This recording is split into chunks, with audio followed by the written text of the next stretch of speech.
தேர்தல் ஆணையத்தால அங்கீகரிக்கப்பட்ட ஒரு அரசியல் கட்சி தமிழ்நாட்டுல எந்த மூலையிலையும் எந்த மூல முடுக்குலயும் போய் வாக்கு சேகரிக்க உரிமை இருக்கு, எல்லா ரைட்ஸும் இருக்கு.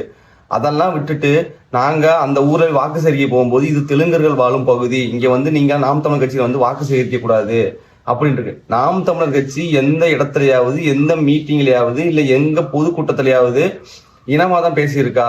என்ன பேசியிருப்போம்?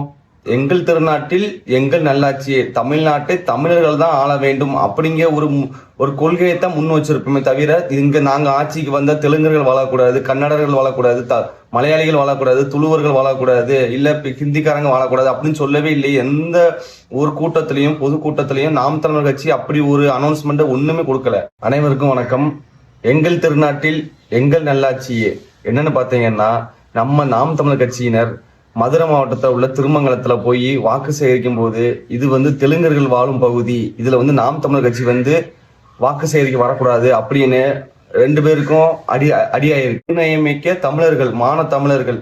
அதனால நாங்கெல்லாம் அப்பெல்லாம் பண்ணவும் மாட்டோம். பண்றதுக்கு உண்டான ஆளுக நாங்க இல்ல, பண்றதுக்கு உண்டான ஆளுக நாங்களும் கிடையாது, வந்தவங்களும் இல்லை அதுக்காக. அதனால இந்த மாதிரி தயவு செய்து பண்ணாதீங்க. இதே மாதிரிதான் திருவள்ளிபுத்தூர் பகுதியில பிள்ளையார் நத்தம்னு ஒரு ஊர் இருக்கு.